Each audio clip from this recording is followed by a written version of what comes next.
Hello बच्चों, एक बार फिर आपका स्वागत है आपके प्यारे से चैनल फिजिक्स एक सोच में। बच्चों, इस वीडियो में हम लोग पढ़ने वाले हैं सेलों का संयोजन। और सेलों के संयोजन में हम लोग पढ़ेंगे, सबसे पहले पढ़ेंगे सेलों का श्रेणी क्रम, उसके बाद सेलों का समानांतर क्रम जिसे पार्श्व क्रम भी कहा जाता है, और उसके बाद हम लोग पढ़ेंगे सेलों का मिश्रित क्रम। तो सबसे पहले हम लोग पढ़ने वाले हैं श्रेणी क्रम। और आपको ये बता दूं कि ये जो टॉपिक है एग्जाम के पॉइंट ऑफ व्यू से, यूपी बोर्ड एग्जाम के पॉइंट ऑफ व्यू से बहुत ही इंपॉर्टेंट रहने वाला है।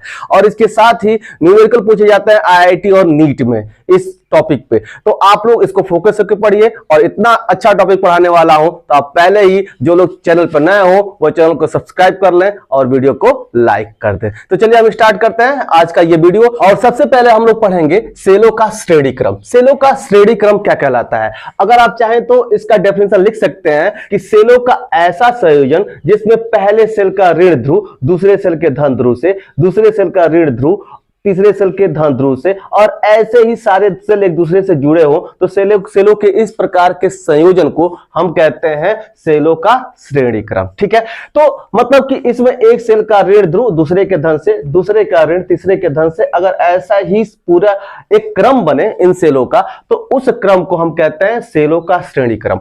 और इसमें अगर ऐसे सेल जुड़े हो जिनका विद्युत वाहक बल अलग अलग हो, मान लीजिए कि पहले का जो विद्युत वाहक बल है वो E1 है, दूसरे का E2 है, तीसरे का E3 है। अलग अलग कहने का मतलब कि सबका E नहीं है, इसका 2 वोल्ट नहीं है, इसका 2 वोल्ट नहीं है, अगर इसका 2 वोल्ट है तो इसका 3 वोल्ट है, इसका 4, मतलब ऐसे ही अलग अलग सबकी वोल्टेज वैल्यू है।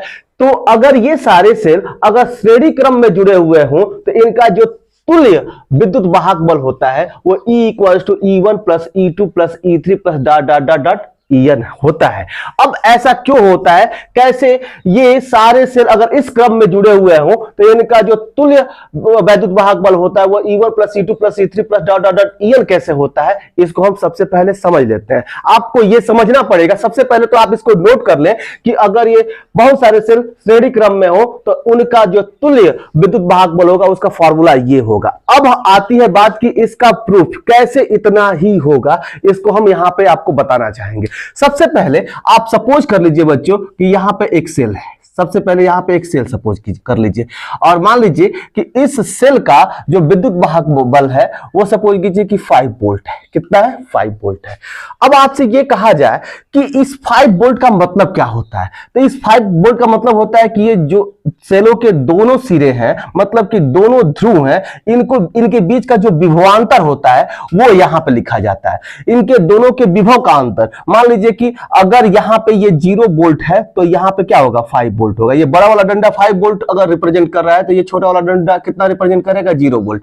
और 5 में से 0 घटाएंगे तो यहां पे क्या हो जाएगा? 5 वोल्ट हो जाएगा।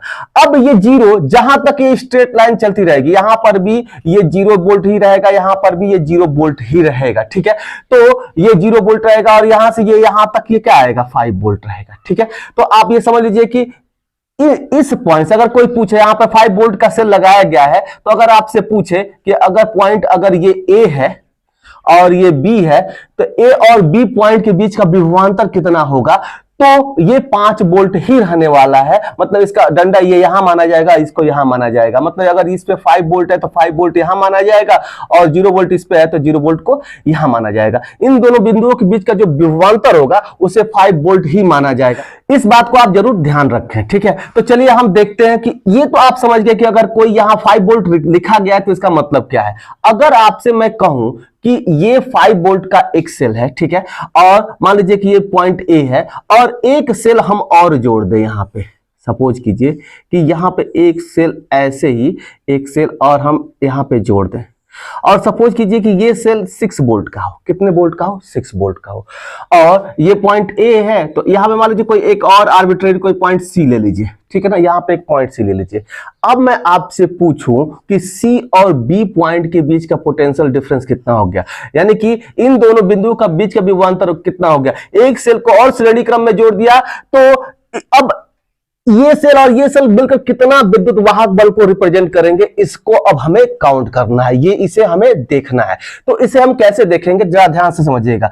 मान लीजिए कि यहां का अभी 0 वोल्ट ही है, यहां का 0 वोल्ट, ये बी पॉइंट का जो है यहाँ पे 0 है तो यहाँ पे 0 है, और ये 5 है तो यहाँ का 5 मान लीजिए कि ये 5 है, तो ये 5 में से 0 घटाएंगे तो 5 वोल्ट पोटेंशियल डिफरेंस हो गया। ठीक है, अब आपको मैं क्या बता रहा हूं कि अगर यहाँ पे अगर कोई ऐसा सेल आप ले रहे हैं और यहाँ पे 5 वोल्ट लिख दिए और आपको यहाँ का पता है कि ये 0 वोल्ट है, यानी कि यहाँ पे जो कुछ भी होगा, यहाँ पे जो कुछ भी होगा, यहाँ पे वो संख्या रहेगी जिससे इसको घटाएंगे तो यहाँ पे जो पोटेंशियल डिफरेंस आ जाए वो क्या हो जाए, 5 आ जाए। तो यहाँ पे 5 वोल्ट रहेंगे तो 5 में से 0 घटाएंगे तो क्या आ जाएगा, 5 हो जाएगा। सपोज कीजिए अगर यहाँ पे 2 वोल्ट, ऑलरेडी यहाँ पे 2 वोल्ट हो और यहाँ का इस सेल का जो वैद्युत विभवांतर है वो कितना है, 5 वोल्ट है, तो यहाँ बड़े वाले ये जो डंडा है, बड़े वाला जो ये आपका विभव है, इसका विभव मान कितना हो जाएगा, तो इसका विभव मान आप देख सकते हैं कि इन दोनों का अंतर यहाँ 5 होना चाहिए, तो यहाँ 7 वोल्ट रखना पड़ेगा। ठीक है ना, 7 में से 2 घटाएंगे क्या हो जाएगा, 5।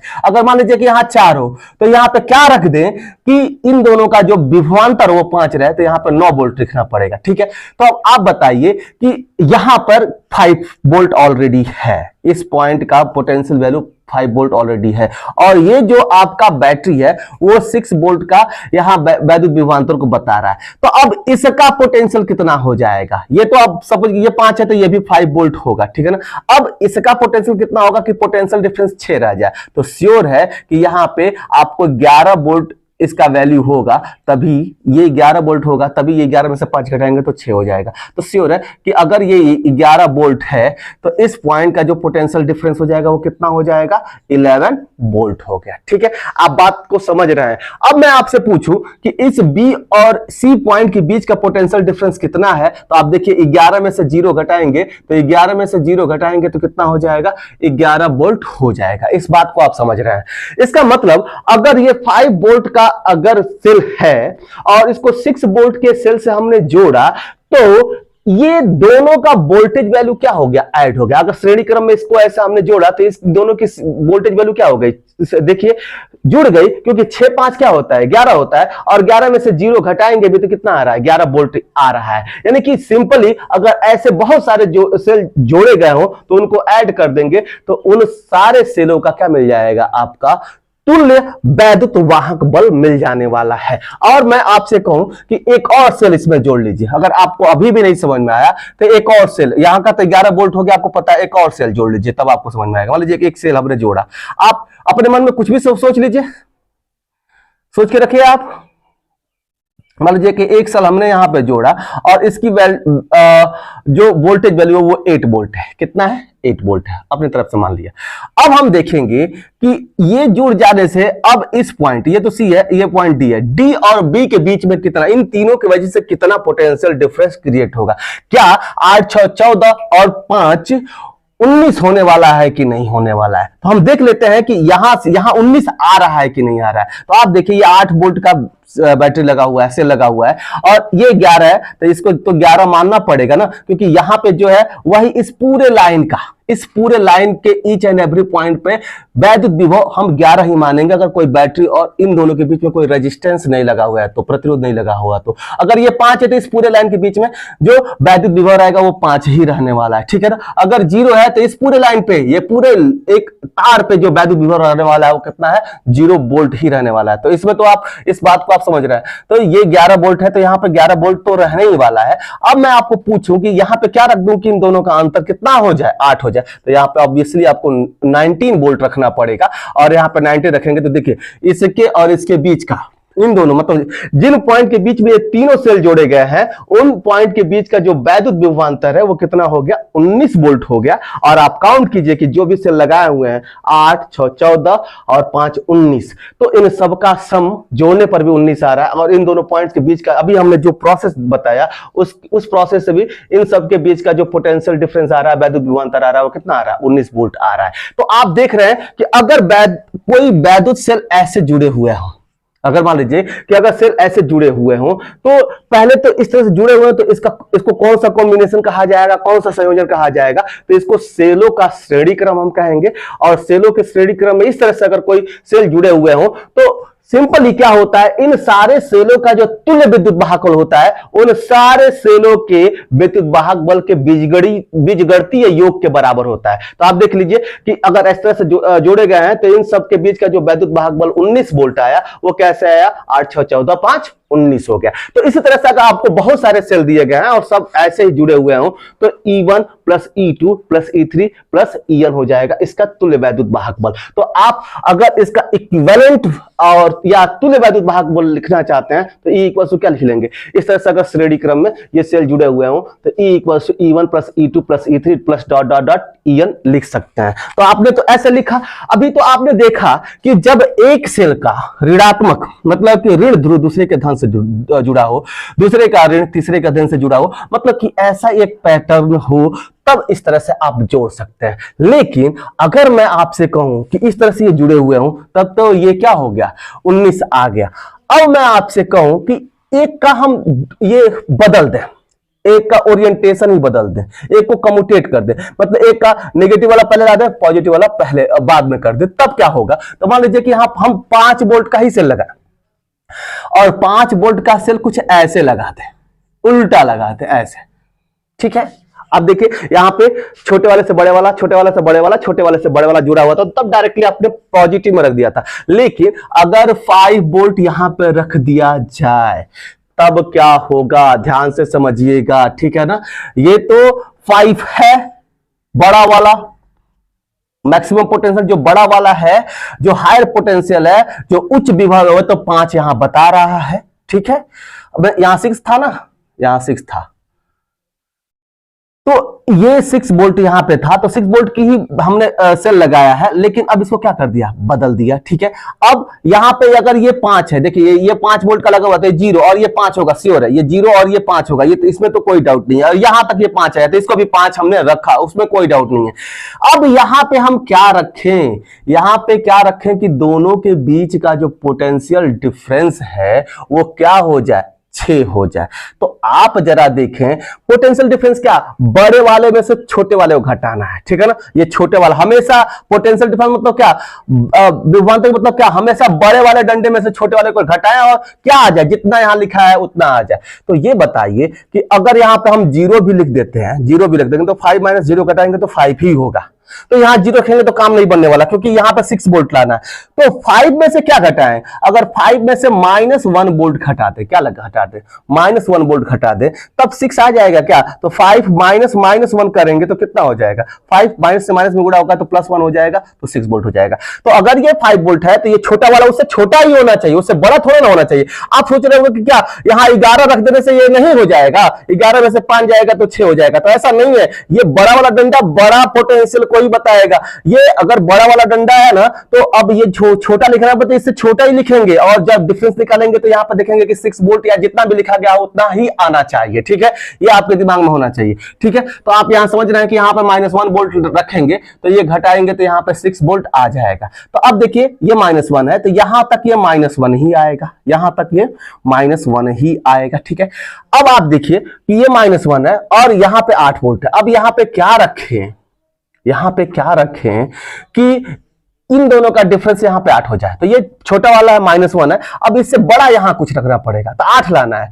तो अगर यहां पे 8 रख देंगे, देखो अगर मान लीजिए कि यहां पे 8 रख दे, 8 में से -1 घटाएंगे तो ये तो 9 हो जाएगा ना, 8 + 1 माइनस प्लस हो जाएगा, 9 हो जाएगा। तो यहां पे हम क्या रखेंगे, 7 रखेंगे, तुम्हारा काम बन जाएगा, ठीक है। तो आप ध्यान से देखिए कि यहां पे 7 रखेंगे तो 7 माइनस -1 हो जाएगा, तो 7 + 1 कितना हो जाएगा, 8 हो जाएगा। तो इस तरह से आप रख सकते हैं, यहां पे 7 वोल्ट रखेंगे तो ये यहां पे 7 है तो इस डी पॉइंट तक इसका पोटेंशियल कितना आएगा, 7 वोल्ट ही आएगा। तो इस केस में अगर 3 सेल ऐसे लगे हुए हैं तो इस पॉइंट डी और बी के बीच का जो पोटेंशियल डिफरेंस है वो कितना हो जाएगा, आप 7 वोल्ट का हो जाएगा। 7 में से 0 घटाएंगे 7 वोल्ट का हो जाएगा। अब जरा देखिए आप कि यहां पे ये क्या हुआ है, अगर इस तरह से लगे हो, एक का छोटा दूसरे का बड़ा, दूसरे का छोटा तीसरे का बड़ा, तीसरे का छोटा चौथे का बड़ा, तो सबको सिंपली जितना भी ईएमएफ है सबको हम सिंपली जोड़ देते हैं। लेकिन एक का छोटा दूसरे के छोटे से ही जुड़ गया है तो आप यहां पे क्या करेंगे, इस वाले बड़े वाले में से छोटे वाले को क्या कर देंगे, घटा देंगे। बड़े वाले में से छोटे वाले को क्या कर देंगे, घटा देंगे। कैसे, देखिए 8 में से 6 घटाएंगे कितना होगा, 2, और 2 में अब तो ये बड़ा था और इसका ओरिएंटेशन बिल्कुल इसके जैसा है तो 2 में 5 को जोड़ेंगे तो क्या हो जाएगा 7। तो जब ये उल्टा इसी के बीच में अगर कोई उल्टा एक बैटरी जुड़ गई हो तो उसको सिंपली हम क्या कर देते हैं, घटा देते हैं। तो ये आप कॉन्सेप्ट समझ रहे हैं। कॉन्सेप्ट के अनुसार अगर मैं आपसे इसी तरह से बैटरी दूं, इस तरह से मान लीजिए कि इस तरह से, ये पहला E1 आपने लगा लिया, दूसरा आप मान लीजिए कि यहीं पे बदल दीजिए, E2 को थोड़ा सा इसके ओरिएंटेशन को बदल दीजिए, ऐसे E3 को ऐसे ही रहने दीजिए, ये E3 हो जाए, ऐसे ही ये डॉट डॉट डॉट क्या हो जाए, EN हो जाए, इस तरह से कुछ EN हो जाए उसी फॉर्मेट में। तब आप इसका इक्विवेलेंट EMF क्या लिख सकते हैं, E इक्वल्स टू आप क्या लिख देंगे, इसका इक्विवेलेंट EMF आप लिखेंगे यहाँ पे E1 और ये E2 है, तो आप यहाँ पे इक्विवेलेंट क्या लिखेंगे, E1। और देखिए जो इसके अब छोटे वाले से छोटे वाले जुड़ गया ना, तो माइनस इसको लगा देंगे, E1 माइनस E2, और बाकी इसी के जैसा ये है, बाकी आगे वाले भी उसी के जैसा है, तो आप क्या लिख लेंगे, plus E3 plus dot dot dot क्या हो जाएगा, EN हो जाएगा। इस तरह से आप लिख सकते हैं। तो जहां पर भी अगर कोई बैटरी अगर उल्टी हो जाए, मतलब कि वो पलट जाए, तो उसको किस में लिख देते हैं, माइनस में लिख देते हैं। तो इस बात को आप समझ रहे होंगे कि किस तरह से श्रेणी क्रम में अगर बहुत सारे सेल लगे हुए हैं तो उनके EMF को कैसे हम लिख सकते हैं। ये तो रहा EMF। अब बच्चों, अब आपसे कहा जाए कि ये अलग अलग EMFs हैं और इन पे मान लीजिए कि अलग अलग इसके आंतरिक प्रतिरोध हो, मान लीजिए इसका आंतरिक प्रतिरोध R1 हो, इसका R2 हो, इसका R3 हो और इसका Rn हो, मतलब ऐसे ये सारे किस क्रम में लगे हुए हैं, श्रेणी क्रम में लगे हुए हो, तो इसका जो तुल्य प्रतिरोध हो जाएगा वो कितना हो जाएगा, तुल्य आंतरिक प्रतिरोध कितना हो जाएगा, सारे श्रेणी क्रम में लगे हुए हैं। तो अगर बहुत सारे प्रतिरोध श्रेणी क्रम में लगे होते हैं तो उनका तुल्य प्रतिरोध क्या हो जाता है, सिंपली आप जानते हैं सबको हम श्रेणी क्रम में सबको क्या कर देते हैं, ऐड कर देते हैं। ये फॉर्मूला पिछले लेक्चर में मैंने क्या किया था, प्रूव कराया था, जाकर वहां पे आप देख सकते हैं श्रेणी क्रम वाले में। तो इसका तुल्य प्रतिरोध क्या हो जाएगा, R1 plus R2 plus R3 plus dot dot dot क्या हो जाएगा, Rn हो जाएगा। आप इस बात को समझ रहे हैं। अगर ये इसमें पलट भी जाए, मान लीजिए कि इसमें कोई सेल उल्टा भी लग जाए, तब भी इस प्रतिरोध, आंतरिक प्रतिरोध, तुल्य आंतरिक प्रतिरोध में कोई अंतर नहीं पड़ने वाला है। मान लीजिए कि यहाँ पे एक ऐसा सेल ये पलट भी जाए, तो इस केस में इस तरह से, तो इस केस में ये EN है, ये E3 है, ये E2 है और ये E1 है और ये R1 है, R2 है, R3 है और ये Rn है। यहां पे जो आपका तुल्य EMF होगा वो E1, वैसे ये है E2, ये उल्टा हुआ है तो माइनस E3, तो ये हो जाएगा प्लस डॉट डॉट डॉट क्या हो जाएगा, EN हो जाएगा। लेकिन अगर तुल्य प्रतिरोध की बात की जाए, R इक्विवेलेंट की बात की जाए, तो जो यहां R इक्विवेलेंट होगा वो क्या हो जाएगा, R1 प्लस R2। अब माइनस ये नहीं होगा, ये तो प्रतिरोध है ना, वो इधर ऐसे जुड़े या वैसे जुड़े उससे कोई मतलब नहीं है, ये प्लस में ही रहता है, plus R3 plus dot dot क्या होगा, Rn हो जाएगा। ठीक है, तो प्रतिरोध पे कोई प्रभाव नहीं पड़ने वाला है। अगर सेल का ओरिएंटेशन बदल जाता है तो आप वहां पे साइन बदल सकते हैं, किसके केस में, EMF के केस में, इस केस में नहीं बदल सकते हैं। ठीक है, तो आप इस बात को समझ रहे होंगे। अब हम देखते हैं, ये तो हमने देखा कि जब ऐसे सेल जुड़ते हैं तो उनका तुल्य विद्युत वाहक बल कितना हो जाता है, तुल्य आंतरिक प्रतिरोध कितना हो जाता है। अब हम इसमें देखते हैं कि अगर मान लीजिए इससे कोई एक बाह्य प्रतिरोध जोड़ दिया जाए, एक बाह्य प्रतिरोध जोड़ दिया जाए, सपोज कीजिए कि ये बाह्य प्रतिरोध कितने ओम का है, कैपिटल R ओम का है, तब आप बताइए कि इससे कितना करंट पास करेगा। तो टोटल इसका EMF E है, इसका इंटरनल रेजिस्टेंस Rn है। अब आप ये कहेंगे कि इसमें कितना करंट फ्लो करे, तो टोटल पहले हम इसका रेजिस्टेंस निकाल दें। टोटल EMF तो E निकल चुका है, टोटल R इक्विवेलेंट कितना हो जाएगा, R इक्विवेलेंट।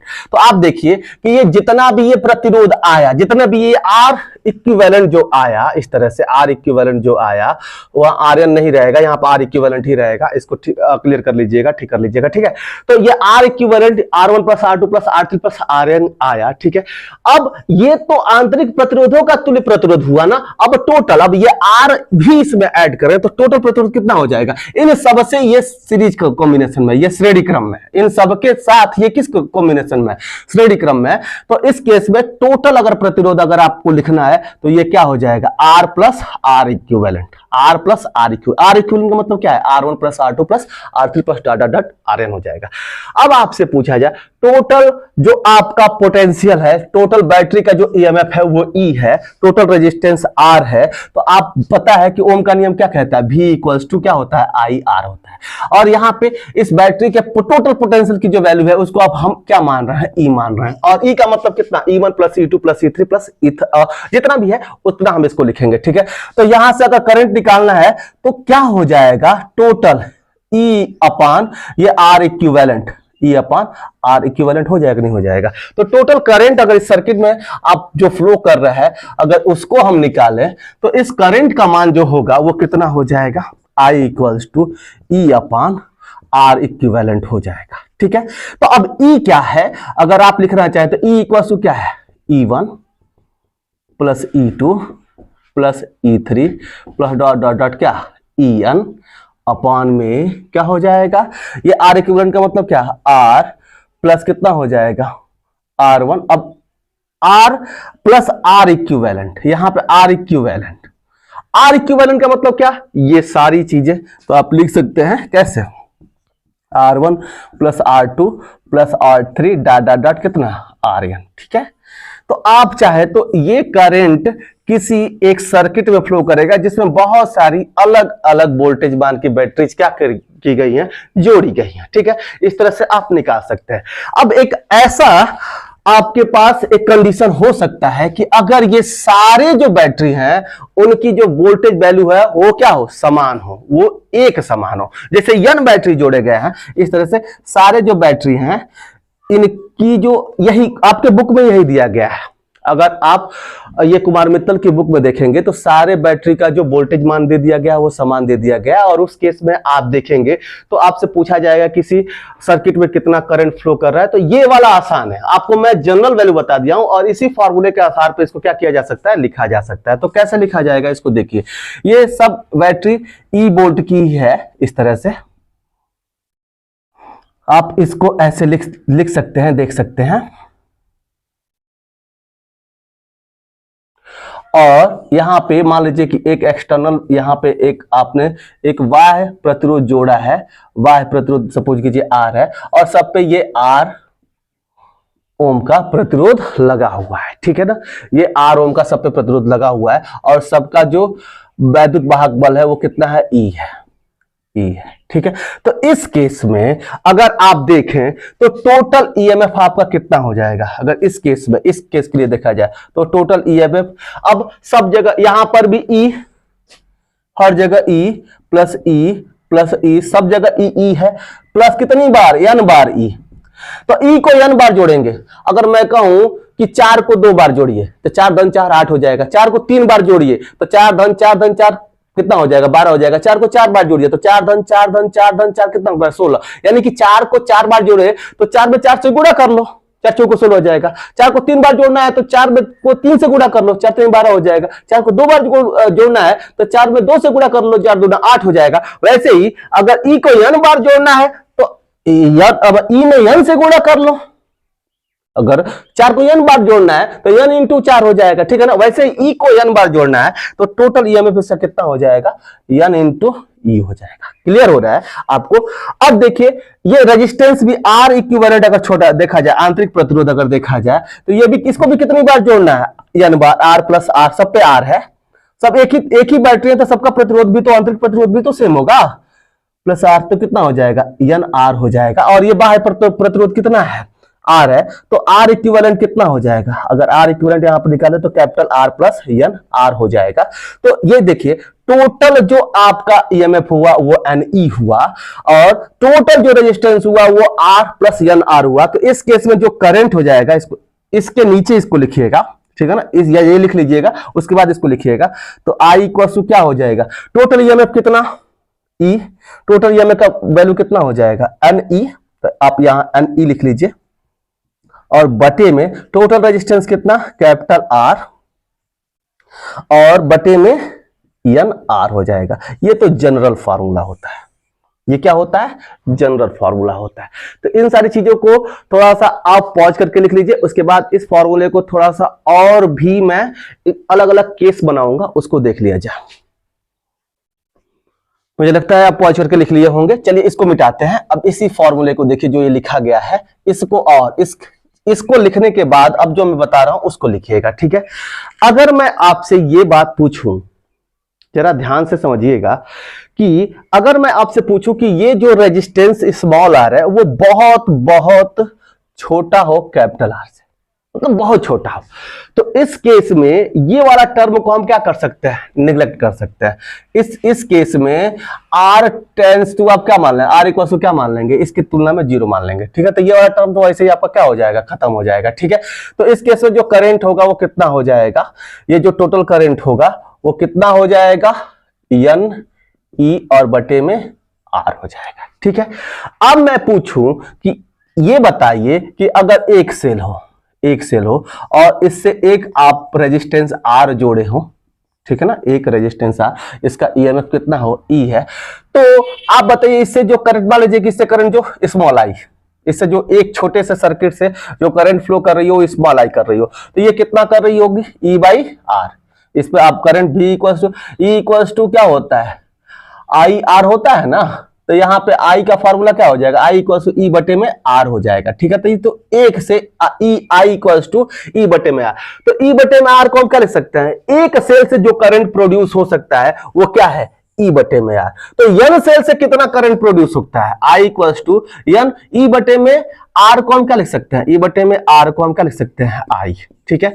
तो एक सेल से, एक छोटे से सेल से अगर कितना करंट प्रोड्यूस हो रहा है, स्मॉल आई प्रोड्यूस हो रहा है, तो यन उसी जैसे यन सेलों से कितना करंट प्रोड्यूस होगा, तो यन टाइम उसमें करंट का मान कितना हो जाता है, यन टाइम बढ़ जाता है। इसका मतलब कि अगर ये आर इन आंतरिक पर जो ये स्मॉल आर है इससे बहुत बड़ा हो, उस केस में अगर इन सारे सेलों को अगर आप श्रेणी क्रम में जोड़ते हैं तो आपकी जो वोल्टेज वैल्यू है वो बढ़ जाती है। अगर आप देखते होंगे कि कहीं बड़े बड़े जगहों पे, स्कूलों में या कंपनी में बहुत सारे बैटरी को जोड़कर एक इन्वर्टर से जोड़ा जाता है, ठीक है।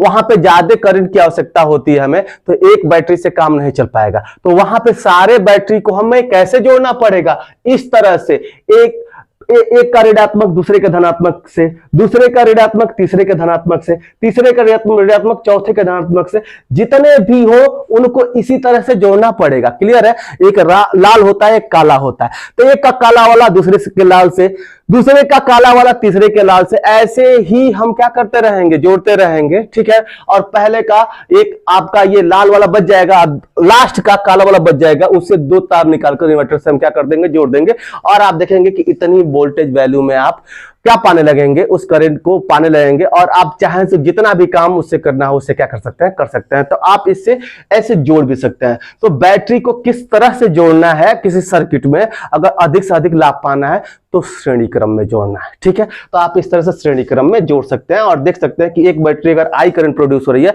तो एन बैटरी मिलकर कितना करंट प्रोड्यूस करेगी, कितना वैद्युत धारा प्रोड्यूस करेगी, एन आई करेगी। तो चलिए, ये तो रहा टोटल श्रेणी क्रम। अगर आपको जो बोर्ड में लिखना है, बोर्ड में बस यहां से अभी जो मैं बताया, E equal to N E, R equivalent equal to N R, R total कितना हो जाएगा, आर प्लस एन आर, और आई का मान N E upon R plus N R, इतना ही काम करता है। बाकी सब तो आपके समझ के लिए है, और बाकी सारी परीक्षाओं में जो क्वेश्चन आपसे पूछे जाते हैं उनको सॉल्व करने के लिए है। और मान लीजिए कि जनरल आपके डेली लाइफ में बैटरी अगर आपको बहुत सारी जोड़ने के लिए मिल जाए तो आप दिमाग कैसे लगाएंगे, कैसे जोड़ा जाएगा उनको, और कैसे अधिक से अधिक लाभ पाया जा सकता है, उसके लिए था। तो आप इसको समझे होंगे। अब हम पढ़ते हैं सेलों का समानांतर क्रम। तो चलिए स्टार्ट करते हैं सेलों का समानांतर क्रम।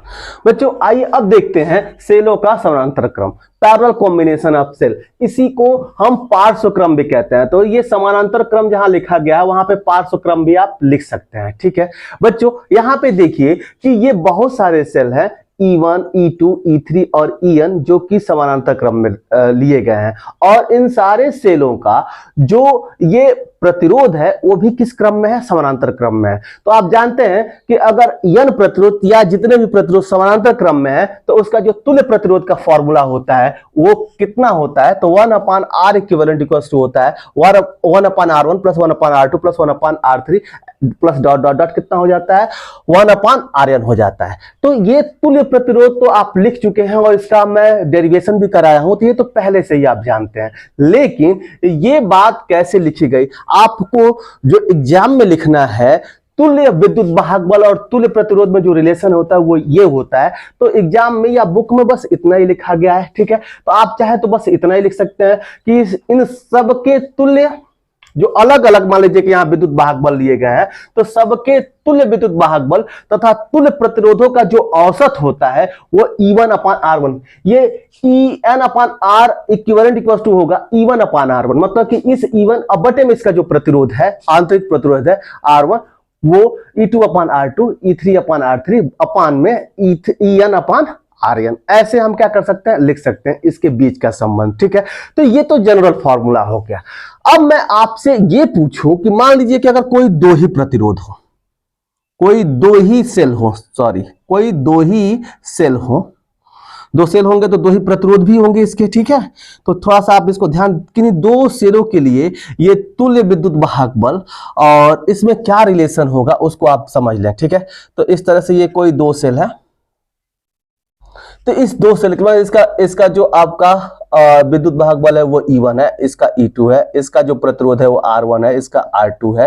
तो अब यहाँ पे तुल्य विद्युत वाहक बल और तुल्य प्रतिरोध हमें देखना है। तो यहाँ पे जो इसके लिए, इस सेकेंड वाले के लिए इसका तुल्य प्रतिरोध कितना हो जाएगा, आपको पहले से बताया कि 1/R इक्विवेलेंट इक्वल टू हो जाएगा 1/R1 प्लस 1/R2। अगर दो है तो इस फॉर्मूले के अनुसार आप इतना लिख सकते हैं। और यहाँ पे जब इसको सॉल्व करेंगे तो R इक्विवेलेंट इक्वल टू कितना आता है, ऊपर क्या हो जाता है R1 इंटू R2 और बटे में R1 प्लस R2 हो जाता है। ये पहले से आप जानते हैं कि ये इक्विवेलेंट प्रतिरोध हो जाएगा दो के लिए, ठीक है। ये दो समानांतर क्रम में है, तो ऐसे आप क्या कर सकते हैं, लिख सकते हैं, ठीक है। और अब इस केस में E इक्विवेलेंट आपको निकालना है, तो E इक्विवेलेंट कितना हो जाएगा उसको हमें देखते हैं। तो यहाँ पे E equivalent upon R equivalent की वैल्यू जो होती है वो इतनी होती है, तो इसको हम लिख लेते हैं। तो En upon R equivalent equal to कितना हो जाएगा, ध्यान से समझिएगा इस बात को, E1/R1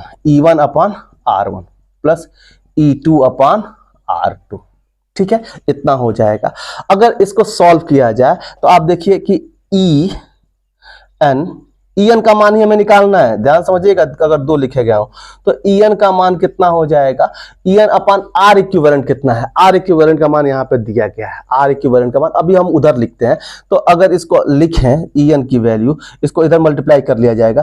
तो अगर यहाँ पे इसको लिखना चाहे तो इसका एलसीएम क्या हो जाएगा, R1 R2 और इसका मल्टीप्लिकेशन इसमें हो जाएगा तो E1 R2 प्लस इसका मल्टीप्लिकेशन इसमें हो जाएगा तो क्या हो जाएगा E2 R1, ठीक है।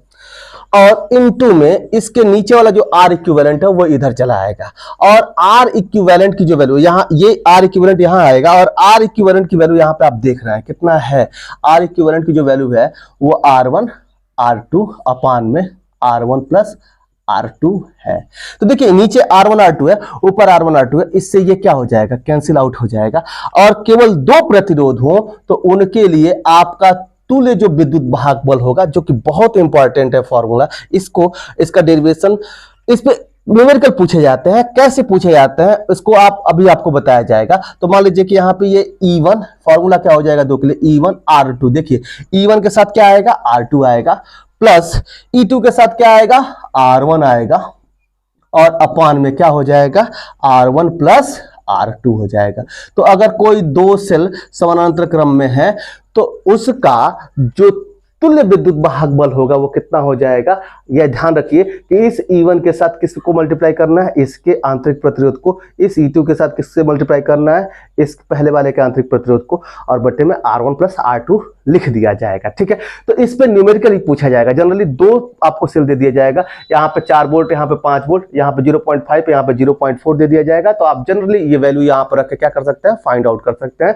केवल E और E1 E2 और R1 R2 की वैल्यू रख के यहाँ पे क्या निकाल सकते हैं, हम तुल्य प्रतिरोध ज्ञात कर सकते हैं, ठीक है। अब बात रही, ये तो दो के लिए है। अब ये बात रही, थोड़ा ध्यान से इस बात को समझिएगा, यहाँ पे लास्ट बात जो कि यही आपको बार बार दिया जाएगा, जिसको आपको निकालना होगा, ठीक है। अगर मैं कहूं कि ये दोनों सेल अलग अलग ना हो, मतलब ये E1 E2 ना हो, ये भी E हो, यह भी E हो, ठीक है। पहले पॉज करके इसको लिख लीजिए, तब मैं आपको समझाता हूं। पहले पॉज करके इतना लिख लीजिए।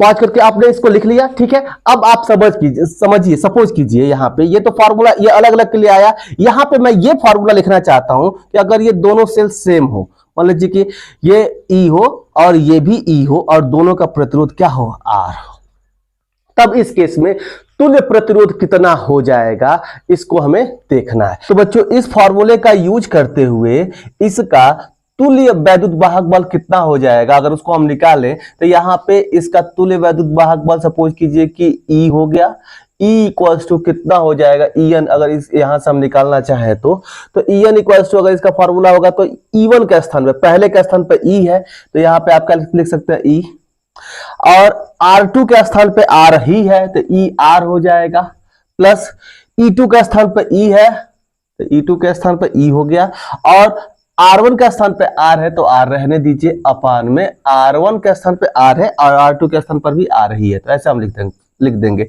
ठीक है। तो En इक्वल टू कितना हो जाएगा, ये 2ER अपान में 2R हो जाएगा, 2 से 2 कैंसिल और R से R कैंसिल। तो देखिए इस केस में En इक्वल टू कितना हो जाएगा, E हो जाएगा। मतलब कि अगर कोई दो सेल अगर पैरेलल में जुड़े हुए हों और दोनों का मान सेम है तो इन दोनों का जो रिजल्टेंट आएगा ना, तुल्य आएगा, ये दोनों मिलकर जो वैद्युत वाहक बल देंगे, दोनों मिलकर जो वैद्युत विभवांतर देंगे वो एक ही सेल के बराबर देंगे, वो एक ही सेल के बराबर देंगे, उससे ज्यादा नहीं होगा, ठीक है। तो अगर दो सेम है तो En इक्वल्स टू E आया, तो ऐसे ही हम कितने भी जोड़ दें, अनंत सेलों को जोड़ दें, ऐसे n सेलों को या अनंत सेलों को जोड़ दें तो उसका इक्विवेलेंट, उसका तुल्य EMF कितना होगा, En इक्वल्स टू कितना आएगा, E ही आएगा। 2 का अगर E आया तो 3 का भी E ही आएगा, 4 का भी, मतलब एक ही सेल के बराबर उसका क्या हो जाएगा, EMF हो जाएगा। अगर 5 रहे तो एक ही सेल के बराबर उसका EMF हो जाएगा। तो पहले इस इंपॉर्टेंट थिंग को लिख लीजिए कि अगर दो आपके सेल एक ही तरह से हो तो आप यहां से इस तरह से प्रूव कर सकते हैं कि इन दोनों का जो तुल्य वैद्युत वाहक बल होगा En इक्वल्स टू कितना हो जाएगा, E हो जाएगा। तो आप इसको लिख लीजिए। अब हम ये देखेंगे कि अगर ये सब में ये E1 E2 E3 En ना होकर सब में E मतलब एक ही बराबर EMF के सब में सेल लगे हुए हैं तो इसका तुल्य कितना हो जाएगा, इसका तुल्य भी कितना हो जाएगा, E ही होगा, उसमें कोई डाउट नहीं है। तो आप ऐसे लिख सकते हैं, ठीक है। तो आप पहले इन दो के लिए जो है उसको लिखिए, फिर आप इसको ऐसे क्या कर सकते हैं, लिख सकते हैं। तो आप इसको लिख लीजिए, आप इसको लिख लिए होंगे। चलिए अब हम देखते हैं कि इस केस में ये तो हो गया। इस फॉर्मूले को नोट कीजिए। अभी इस फॉर्मूले का डेरिवेशन कैसे होगा इसको भी मैं बता दूंगा। एक्चुअली आपको डेरिवेशन लिखना नहीं है, ये फॉर्मूला बस आपको याद होना चाहिए। फॉर्मूला याद होगा तो कोई भी क्वेश्चन आप क्या कर सकते हैं जो अभी लिखवाए जा रहे हैं फॉर्मूले, ठीक है। तो पैरेलल कॉम्बिनेशन में एक ही तरह के बहुत सारे सेल जुड़े हुए हों तो उसका तुल्य वैद्युत वाहक बल कितना होगा, उसमें ये जो धारा होती है वो कितनी होती है, यही एक्चुअली आपसे क्वेश्चन पूछा जाता है। तो अब जो मैं बताने जा रहा हूं वो इंपॉर्टेंट है, इन्हीं फॉर्मूले का यूज करके वो भी बताया जाएगा। तो देखिए वो कैसे होता है, ठीक है। मान लो कि ये बहुत सारे सेल क्या है, पैरेलल कॉम्बिनेशन में है, समांतर क्रम में, पार्श्व क्रम में, और सब एक ही जैसे है। सबका EMF E, सब पे जो सबका इंटरनल रेजिस्टेंस, आंतरिक प्रतिरोध कितना है, R है, ठीक है। सारे N है और सब कैसे हैं, सब पे जो EMF है वो E है। तो यहां पे तुल्य प्रतिरोध इन सब का कितना हो जाएगा, इस केस में तुल्य प्रतिरोध चलिए पहले निकाल लेते हैं। तुल्य प्रतिरोध जो होगा वो कैसे निकालेंगे, फॉर्मूला तो होता है 1/R इक्विवेलेंट होता है, तो 1/R इक्विवेलेंट इक्वल कितने हो जाएगा, 1/R plus dot dot dot 1/R, कितने बार 1/R, n time. n cell है तो कितने बार ये n टाइम होगा, तो 1/R इक्विवेलेंट कितना हो जाएगा, n बार ये 1/R है तो अगर 2 बार होगा तो 2/R हो जाता, 3 बार R होता तो 3/R हो जाता, n बार है तो कितना हो जाएगा, n/R हो जाएगा। तो R इक्विवेलेंट कितना हो जाएगा आपका, यहां से R इक्विवेलेंट यहां से हो जाएगा R/n। तो अगर n एक ही जैसे सेल हो और सब समानांतर क्रम में हो तो उसका जो तुल्य रेजिस्टेंस हो जाता है, तुल्य प्रतिरोध हो जाता है, उसका तुल्य आंतरिक जो प्रतिरोध होता है कुछ इतना हो जाता है, ठीक है। और आपसे कहा जाए कि तुल्य वैद्युत वाहक बल कितना हो जाएगा इस केस में, तुल्य वैद्युत वाहक बल। इस वैद्युत को विद्युत वाहक बल भी हम लिख सकते हैं, ठीक है ना। तो वैद्युत वाहक बल या विद्युत वाहक बल दोनों सेम होता है। ये बी लिखकर शून्य लगाने का मतलब क्या है, विद्युत। वाम लिखकर शून्य मतलब वाहक बल, वैद्युत वाहक बल। ये ई एन कितना हो जाएगा इस केस में, ई एन, एन से लगे हुए हैं तो एक लगाइए, दो लगाइए, तीन लगाइए, सब एक ही जैसे हो तो तुल्य कितना हो जाएगा। अभी फॉर्मूला जो बताया गया उसके हिसाब से आपका तुल्य कितना हो जाएगा, ई हो जाता है। क्लियर है। तो ई एन इक्वल टू कितना लिख लेंगे, ई। अब आपसे कहा जाए कि इसमें धारा, तब इन सब की वजह से धारा कितना प्रवाहित हो रही होगी, इन सब की वजह से धारा कितना प्रवाहित हो रही होगी। तो इन सब की वजह से जो धारा प्रवाहित हो रही होगी उसको हम देख लेते हैं। तो आप जानते हैं कि V equals to I R होता है, तो I equals to E by total E N upon क्या हो जाएगा, I equals to E N upon total resistance. मान लीजिए कि इन सब से, सपोज कीजिए कि इन सब से एक और आप प्रतिरोध, एक बाह्य प्रतिरोध जोड़े हुए हैं, तो इस प्रतिरोध से ये जो धारा मान लीजिए कि आई ये जा रही है, ठीक है। तो ये टोटल ये धारा कितनी होगी अगर इससे इसको निकाला जाए। देखिए ये हम डायरेक्शन ये बड़ा वाला है ना, तो हम सबके वजह से इधर की तरफ ये धारा आएगी ऐसे, ठीक है, सारे सेलों की वजह से। तो अगर ये जो धारा का डायरेक्शन हो जाएगा कुछ ऐसे हो जाएगा। आप जानते हैं जो धारा का डायरेक्शन होता है वो किधर से किधर की तरफ होता है, उच्च विभव से निम्न विभव की तरफ होता है, ठीक है। तो इस तरह से आप डायरेक्शन धारा का दिखा सकते हैं, ठीक है। तो आप इस तरह से धारा से डायरेक्शन दिखा दिए। तो अभी तो ये आर इक्विवेलेंट में तो इन सब का जो प्रतिरोध है वो निकाला गया। अब ये जो आर इक्विवेलेंट है वो इसके साथ, इस बाहर वाले आर के साथ किस कॉम्बिनेशन में जुड़ा हुआ है। तो आप इन सब का जो इक्विवेलेंट तुल्य प्रतिरोध है इसके साथ देख रहे हैं आपकी सीरीज कॉम्बिनेशन में, श्रेणी क्रम में जुड़ा हुआ है। तो कुल प्रतिरोध अगर हम देखें तो कितना हो जाएगा, कुल प्रतिरोध अगर आप यहां से देखेंगे तो कुल प्रतिरोध आपका कितना हो जाएगा, R equivalent, capital R equivalent equal क्या हो जाएगा, R plus small R equivalent की वैल्यू कितनी हो जाएगी, इसकी वैल्यू कितनी है, आर बाई एन है, ठीक है।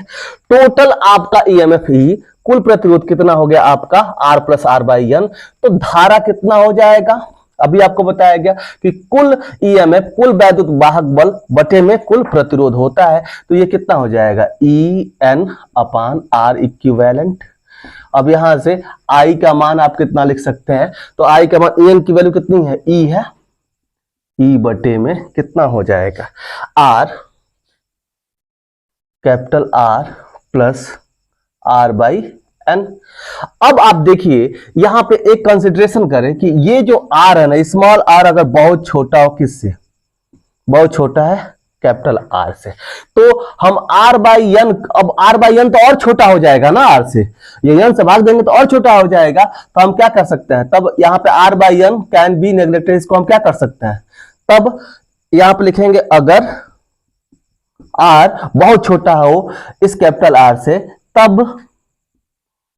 तब आर बाई एन नगण्य होगा, क्या होगा, नगण्य होगा, ऐसा आप लिख सकते हैं। तो इसको नगण्य कर दीजिए तो वैद्युत धारा का मान कितना हो जाएगा, E बाई आर हो जाएगा, ठीक है, E बाई आर, इसको आप लिख सकते हैं। अब ये वैद्युत धारा का मान कितना आया, देखिए इसमें मान लीजिए कि अगर कोई एक सेल हो और इससे यही प्रतिरोध, यही कैपिटल आर इससे जुड़ा हुआ हो, और यहाँ पे एक सेल हो, और इस केस में मतलब इसका जो इंटरनल रेजिस्टेंस आर है इससे बहुत छोटा है, तो इस केस में जो धारा का मान होगा इस एक सेल के लिए, मतलब स्मॉल आई है, तो आई इक्वल टू क्या हो जाएगा, ई बाई आर हो जाएगा। तो इस केस में एक सेल के द्वारा जितना धारा प्रवाहित हो रहा है इस सर्किट के अंदर, आप हजारों लाखों सेल लगा दीजिए और सबको पैरेलल में लगा देंगे तो एक ही सेल के बराबर इसमें धारा क्या होगा, प्रोड्यूस होगा इस बाह्य प्रतिरोध में। तो बहुत सारे सेलों को पैरेलल कॉम्बिनेशन में लगाने से कोई फायदा नहीं होगा। बहुत सारे बैटरी को अगर आप समानांतर क्रम में लगा देते हैं तो वो एक तरह से क्या होगा, आपका एनर्जी लॉस ही होगा, बैटरी का क्या होगा, सारे बैटरी खराब ही होते रहेंगे, आप उतना धारा का यूज नहीं कर पाएंगे। तो आपको क्या करना चाहिए, अगर बहुत सारे बैटरी आपके पास हो तो उनको किस क्रम में जोड़ना चाहिए, तो उनको आपको हमेशा श्रेणी क्रम में जोड़ना चाहिए, जो कि अभी इसके पहले आपको बताया गया। तो आप इसको लिख लीजिए। अगर इस टॉपिक में आप इतना जानते हैं तो आपसे जो भी क्वेश्चन बोर्ड में पूछा जाएगा या आईआईटी नीट में पूछा जाएगा, सारे क्वेश्चन का आप जवाब दे सकते हैं, अगर इसको ठीक से आप समझ लिए होंगे तब। ठीक है, अभी आपको स्टार्टिंग में दो फॉर्मूले बताए गए हैं। एक फॉर्मूला ये बताया गया है कि EN upon R equivalent equals to क्या होता है, E1 upon R1 plus E2 upon R2 plus dot dot. अब इसको सबसे पहले इसी को लिखा गया था R3 dot dot dot dot EN अपान RN लिखा गया है। तो ये फॉर्मूला आता कहां से, थोड़ा सा इसको भी हम देख लेते हैं, इसको हम बता देते हैं। एक्चुअली इसको लाने के उतना इसका प्रूफ नहीं पूछा जाता है, लेकिन आपको जो पूछा जाता है बोर्ड में बस इतना ही पूछा जाता है। अभी मैं जो ये लिखा गया था इस फॉर्मूले का प्रूफ बताने जा रहा हूं। अगर आप चाहें तो इसको स्किप करके आगे भी जा सकते हैं, क्योंकि इसका प्रूफ उतना महत्वपूर्ण नहीं है। जो लोग प्रूफ जानना चाहते हैं उनके लिए मैं ये प्रूफ बता दे रहा हूं, ठीक है, कि कैसे ये फॉर्मूला आता है जो अभी आपको स्टार्टिंग में लिखा गया था। तो आप इसको पॉज करके लिख लीजिए सबसे पहले, उसके बाद से उस फॉर्मूले का प्रूफ बता दिया जाए। बच्चों मान लीजिए कि कोई ये दो आपके सेल है, एक सेल यहां पे है कुछ ऐसे और दूसरा सेल ये है, और दोनों एक दूसरे से समानांतर क्रम में जुड़े हुए हैं। इसका EMF E1 है और इसका रेजिस्टेंस आंतरिक प्रतिरोध R1 है, इसका E2 है और इसका आंतरिक प्रतिरोध क्या है, R2 है। ठीक है, और आप सपोज कीजिए कि ये जो आपको दिया गया है इस बिंदु से इस बिंदु के बीच का जो पोटेंशियल डिफरेंस है, ये पॉइंट A है, ये पॉइंट B है। तो इस बिंदु से इस बिंदु का जो पोटेंशियल डिफरेंस है वो कितना है, मान लीजिए कि V है। V इक्वल टू क्या हो जाएगा, अब मान लीजिए कि वैद्युत धारा अगर इधर से ऐसे आ रही है, ऐसे इधर को जा रही है, ठीक है, वैद्युत धारा ऐसे आ रही है, कि अगर मान लीजिए यहां से कोई एक एक्सटर्नल रेजिस्टेंस इससे जोड़ दिया जाए तो क्या होगा कि ये धारा इधर से इधर की तरफ जाएगी ऐसे। अगर ये धारा जा रही है, देखिए इधर से धारा इधर की तरफ क्या कर रही है, जा रही है, यहां पहुंच रही है। तो ये बताइए धारा किधर से किधर जाती है, इस बिंदु का आपका जो विभव होगा, विभव मान, वो इससे क्या होगा, ज्यादा होगा। हायर पोटेंशियल, यहाँ पे उच्च विभव होगा, यहाँ पे निम्न विभव होगा, तभी तो इधर से धारा इधर की तरफ जा रही है, यहाँ पे आके आ रही है। आपको धारा बताया गया था कि हमेशा उच्च विभव से निम्न विभव की तरफ जाता है। तो आप इस बात को समझ रहे हैं कि यहाँ का विभव उच्च है, यहाँ का निम्न है। तो अगर यहाँ का विभवांतर VA है और यहाँ का VB है, तो इस सर्किट के लिए अगर आप भी लिखना चाहें, सबसे पहले कैसे लिखेंगे आप जानते हैं, इस फॉर्मूला का प्रूफ आपको बताया गया था। E equal to V plus क्या होता है, I इंटू स्मॉल r। इसको इसके जस्ट पहले वाले लेक्चर में मैं इस फॉर्मूले का प्रूफ बताया हूं, आप वहां से देख सकते हैं। तो V बराबर क्या हो जाएगा, यहां से E माइनस आई R। इस फॉर्मूले का मैं यूज कर रहा हूं। तो मान लीजिए कि यहां से टोटल करंट ये I और इसमें करंट I1 है, इसमें करंट I2 है, यहाँ पे इसका आंतरिक प्रतिरोध R1 है, इसका आपका वैद्युत वाहक बल E1, इसका E2, इसका R2 आंतरिक प्रतिरोध है, इसमें धारा I2 इधर जा रही है। ठीक है, तो अगर इस फॉर्मूले का यूज इस पहले वाले सेल के लिए किया जाए तो क्या हो जाएगा, V मतलब कि ये कहां से किसका पोटेंशियल लिखा जा रहा है, इस तरह से VA माइनस VB है। ठीक है ना, अब बराबर यही पोटेंशियल आपको लिखना है, पोटेंशियल डिफरेंस, यही विभवांतर आपको लिखना है। तो VA माइनस VB एक्चुअली ये लिखा जा रहा है, लेकिन इसको हम मान रहे हैं कि VA और माइनस VB का मान कितना है, V है, तो बस उसको V लिख दे। तो V बराबर क्या हो जाएगा, यहां से जो V का मान लिखेंगे, V इक्वल इस फॉर्मूले से इस बैटरी के लिए लिख रहे हैं, तो V इक्वल क्या हो जाएगा, E1 माइनस, अगर ये पहले वाले में धारा I1 आ रही है तो E1 माइनस I1, और ये क्या हो जाएगा इंटू R1। ठीक है, अगर यहां से आप लिखना चाहें तो I1 का मान यहां से आप निकाल सकते हैं। यहां से I1 का मान लिखना चाहें तो I1 इधर लेकर आएंगे, I1 R1 को, तो ये कितना हो जाएगा, V इधर जाएगा तो E1 माइनस V हो जाएगा, और यहाँ से R1 का ये I1 का जो मान होगा वो कितना हो जाएगा, I1 का जो मान यहाँ से होगा उसको लिख सकते हैं E1 माइनस V अपान कितना हो जाएगा, R1 हो जाएगा। इसको इक्वेशन नंबर 1 मान लीजिए।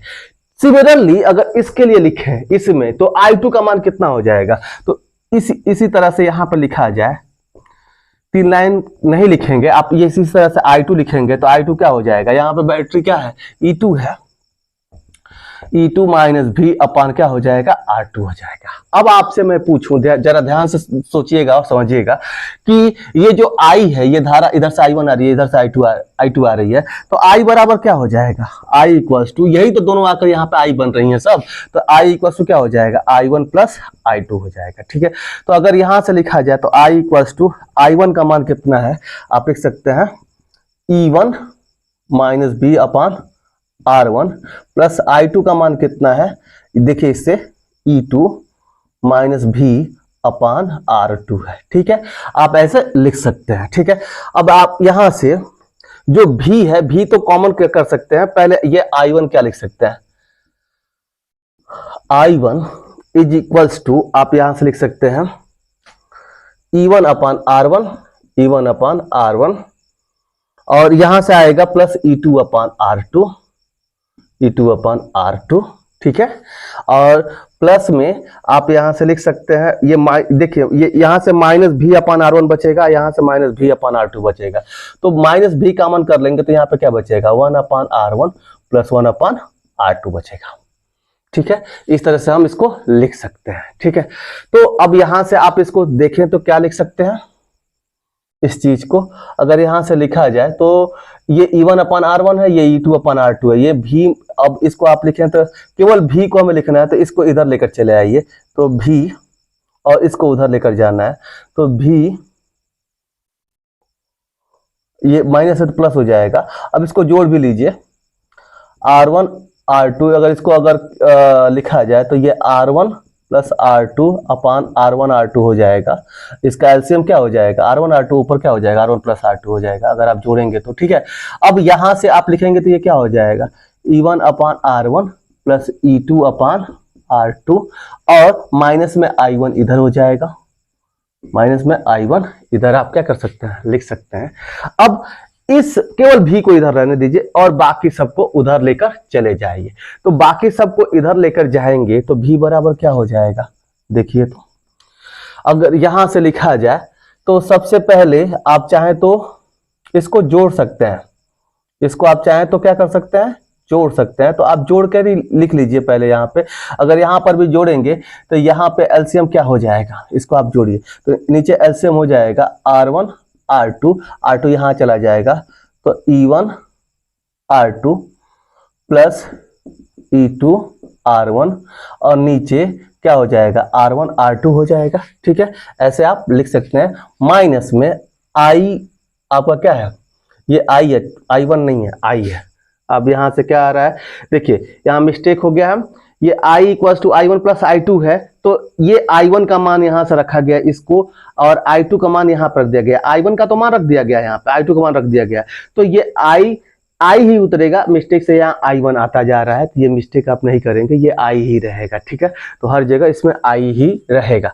तो आप यहां से भी का मान रखेंगे तो इन सबको उधर लेकर जाएंगे, तो इसको अगर इसमें से डिवाइड करते हैं तो ये क्या हो जाएगा, E1 R2 plus E2 R1 बटे में R1 R2, और मल्टीप्लाई हो जाएगा, ये इधर है तो ये इधर जाएगा, तो ये नीचे वाला ऊपर, ऊपर वाला नीचे हो जाएगा, तो R1 R2 अपान में R1 प्लस R2 हो जाएगा। अब देखिए इस R1 R2 से ये R1 R2 क्या हो जाएगा, कैंसिल आउट हो जाएगा, और माइनस में I, और I के साथ ये जाएगा तो ऊपर, नीचे यहाँ पे है तो यहाँ पे ऊपर हो जाएगा, अगर डिवाइड करना है तो R1 R2 अपान R1 प्लस R2 हो जाएगा। ठीक है, यहां से ऐसे हम इसको क्या कर सकते हैं, लिख सकते हैं। अब जो बचा उसको हम लिखते हैं, तो पहले पॉज करके लिख लीजिए, कुछ यहां पे मैं लिखना चाहूंगा, इसको यहां तक पॉज करके आप लिख लीजिए। अभी इस फिगर का काम खत्म हो गया है, तो मैं यहां पर मिटा दे रहा हूं, और इसी चीज को यहां पे अगर लिखा जाए, इसके बाद यहां के बाद इस लाइन के बाद अब इस यहां से स्टार्ट करना है जो मैं बता रहा हूं। भी इक्वल्स टू कितना हो जाएगा, यहां से ध्यान से देखिए, E1 R2 plus E2 R1 बटे में कितना हो जाएगा, R1 प्लस R2 हो जाएगा। ठीक है, और माइनस में ये I इक्वल्स टू कितना हो जाएगा, I उनके लिख सकते हैं R1 R2 अपान R1 प्लस R2 हो जाएगा। ठीक है, अब देखिए एक्चुअली में जो फॉर्मूला अभी आपको मैं बताया, ये फॉर्मूला किससे लिखा जा रहा है? ये formula V equals to E minus I R से लिखा जा रहा है। तो अगर इसी को हम क्या लिखें कि ये कंप्लीट, ये जो पोटेंशियल डिफरेंस है और ये E इक्विवेलेंट है और ये R इक्विवेलेंट है, तो इसी फार्मूले को ऐसे भी लिखा जा सकता है, V equal to E minus I R को ऐसे भी लिखा जा सकता है। और इससे अगर इसकी तुलना की जाए, तो आप देखिए बिल्कुल वैसे ही है, यहाँ भी है तो यहाँ पे भी है, यहाँ पे जो कुछ भी होगा वो En होगा और यहाँ I के साथ जो कुछ भी होगा वो R इक्विवेलेंट हो जाएगा। तो अगर मैं मान लीजिए कि ये इक्वेशन नंबर मान लीजिए कि ये 1 दिया गया था, अब इसको इक्वेशन मत मानिए, इसी को इक्वेशन 1 मान लीजिए, ठीक है ना, यहाँ इक्वेशन का कोई कार्य ही नहीं था, तो इसको इक्वेशन 1 मान लीजिए और इसको इक्वेशन क्या मान लीजिए, 2 मान लीजिए। अब लिखिए कि समीकरण 1 और 2 की तुलना करने पर, 2 की तुलना करने पर 1 और 2 की तुलना करेंगे तो क्या होगा? आप देखिए E इक्विवेलेंट आपको कितना मिल जाएगा, En इक्वल्स टू क्या मिल जाएगा आपको, En equals to E1 R2 plus E2 R1 upon में R1 प्लस R2। तो किन्हीं 2 सेलों के लिए ये इक्विवेलेंट आपका क्या मिल गया, रेजिस्टेंस, जबकि अभी इसके पहले मैं निकाला था, इस जो फाइनल फार्मूला आया था उससे निकाला था, ठीक है। अभी यहाँ पे आपका R इक्विवेलेंट कितना आएगा, यहाँ पे अब तुलना करेंगे तो ये R इक्विवेलेंट कितना हो जाएगा, R इक्विवेलेंट के स्थान पर I को छोड़कर जो कुछ भी होगा वो R इक्विवेलेंट होगा, तो R इक्विवेलेंट कितना हो जाएगा, R1 R2 अपान में R1 प्लस R2 हो जाएगा, ठीक है। एक्चुअली हमें निकालना क्या है, En अपान R इक्विवेलेंट निकालना है। एक्चुअली जो हमें प्रूफ करना है वो ये प्रूफ करना है कि En, यही तो फॉर्मूला था, En upon R equivalent equal to क्या प्रूफ करना, E1 upon R1 plus E2 upon R2। अगर 2 है तो इतना ही, और आगे अगर 3 है तो E3 अपान R3 plus dot dot dot En अपान Rn। ये वाली बात आपको क्या करना है, प्रूफ करना है। तो देखिए कितना आसानी से अब प्रूफ हो जाएगा, ये दोनों वैल्यू आपको मिल गए तो आप, मुझे उम्मीद है कि ये सब लिख चुके होंगे। अब इसके नीचे मैं मिटा रहा हूं और इसी चीज को कंटिन्यू कर रहा हूं, इसको आप देख लें। अब देखिए En मिल गया और R इक्विवेलेंट मिल गया, और आपसे पूछे कि कोई En अपान R इक्विवेलेंट कितना होगा, तो अब En के स्थान पर लिख दीजिए जो चीज है, En E1 R2 plus E2 R1 upon में R1 प्लस R2 है, और बटे में R इक्विवेलेंट लिखना है, इसके नीचे ही लिखना है। तो अब जो भाग देना है, इतना लिखने से बेहतर है कि हम मल्टीप्लाई कर दे, और जो नीचे है वो ऊपर चला जाएगा, R1 R2 ऊपर चला जाएगा और R1 इंटू R2 नीचे चला आएगा। एक्चुअली भाग देना है, इसमें इससे भाग देना है, तो ये इसके नीचे आएगा। नीचे आने का मतलब क्या है, कि भाग देने का मतलब क्या है कि जो हर होता है वो ऊपर चला जाता है, जो अंश होता है वो कहाँ आ जाता है, नीचे आ जाता है। तो यहां से ये क्या हो जाएगा, कैंसिल आउट हो जाएगा। तो En upon R equivalent equal to कितना हो जाएगा, आप देख सकते हैं। अब इससे पहले इसमें डिवाइड कीजिए, तो इससे अगर इसको डिवाइड करेंगे तो आप देखिए R2 यहां है, R2 से R2 कटेगा तो क्या बचेगा, E1 अपान नीचे क्या बचेगा, R1 बचेगा।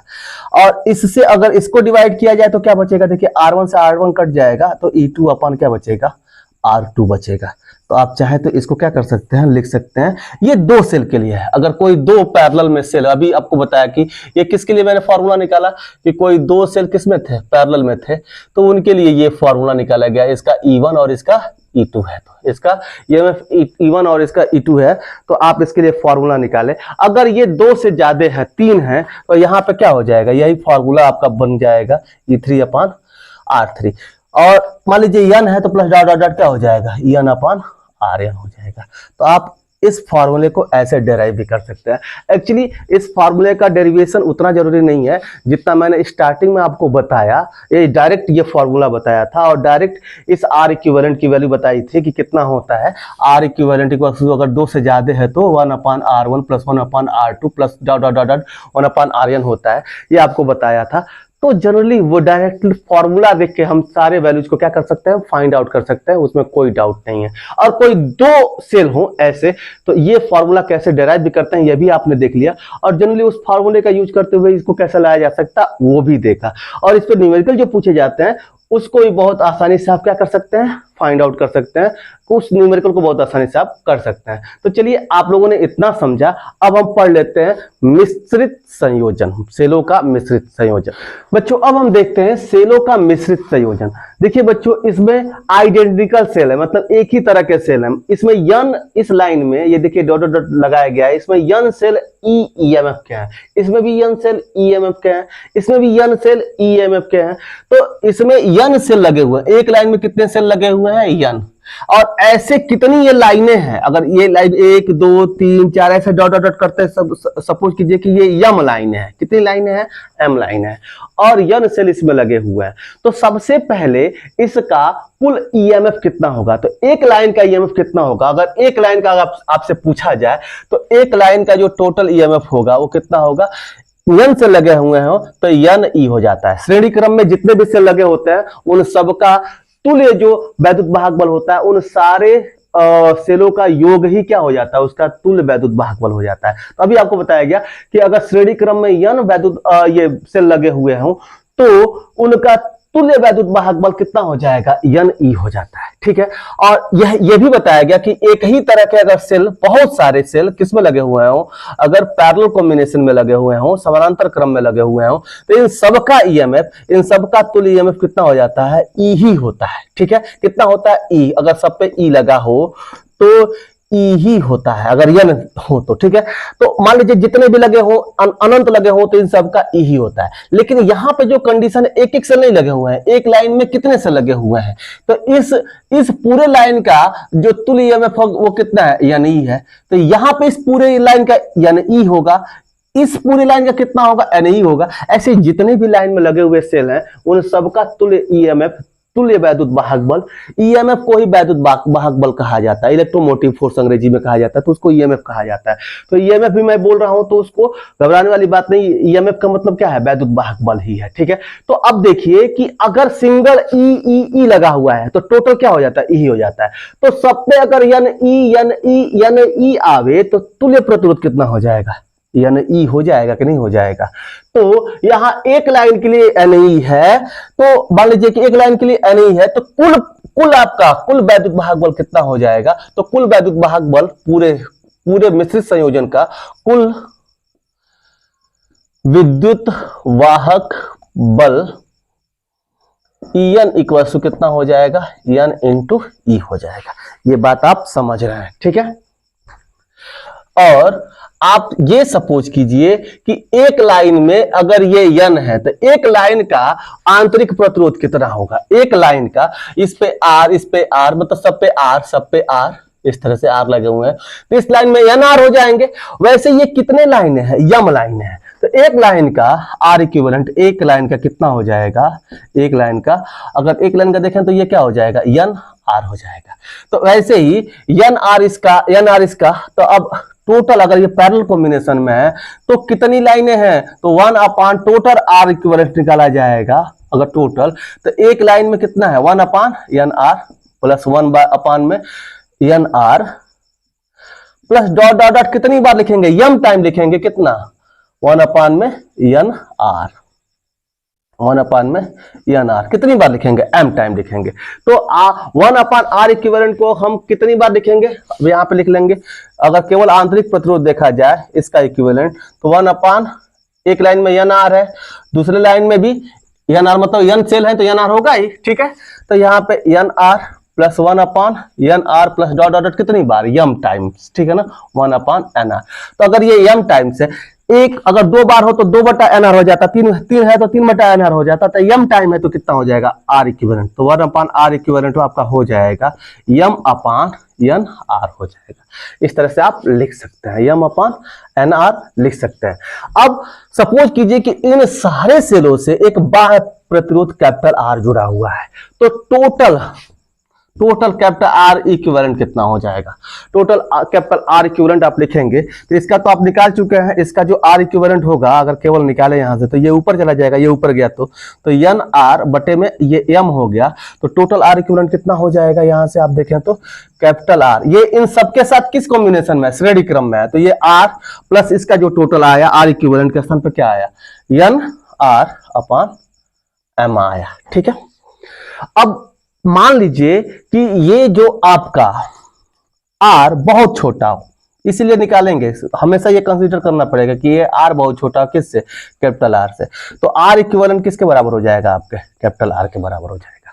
यहां से ऐसे लिख सकते हैं आप इस बात को, अगर ऐसा लिखें तब इस केस में इसमें कितना करंट प्रोड्यूस हो रहा होगा, इस केस में इसमें करंट की वैल्यू कितनी आएगी, तो करंट आई बराबर कितना हो जाएगा, टोटल ईएमएफ कितना है, टोटल वैद्युत वाहक बल कितना है, एन ई है।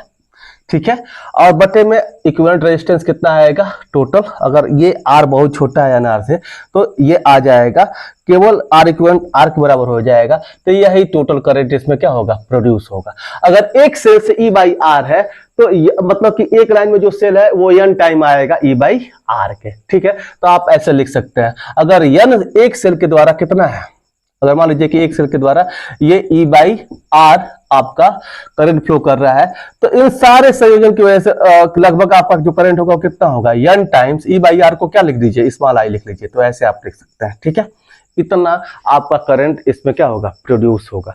तो ये था मिश्रित क्रम, और मिश्रित क्रम में आपने देखा कि टोटल ईएमएफ कितना आया, टोटल आपका रेजिस्टेंस कितना आया, अगर ये आर बहुत छोटा है तो आर इक्विवेलेंट कितना आ जाएगा, आप इसको ऐसे क्या कर सकते हैं, निकाल सकते हैं। तो ये टोटल था आज की वीडियो में, जो कुछ भी आपको पढ़ाना था वो तीनों क्रम आपको पढ़ाया गया, जिसमें श्रेणी क्रम, समानांतर क्रम और मिश्रित क्रम आया। तो बहुत ही इजी भाषा में आपको समझाने की कोशिश की गई है, थोड़ा टाइम लगा है, लेकिन आप इस पूरे वीडियो को पढ़ के यहाँ तक आए होंगे तो श्योर है कि जो कुछ भी पहले जानते होंगे उससे बहुत ज्यादा आपकी जानकारी हो गई होगी। तो आज इस वीडियो में इतना ही, मिलते हैं अगले वीडियो में। अगर ये वीडियो आपको अच्छा लगा हो तो आप वीडियो को लाइक कर दें, और जो लोग चैनल पर नए हो वो चैनल को सब्सक्राइब कर लें। तो मिलते हैं अगले वीडियो में, तब तक के लिए जय हिंद।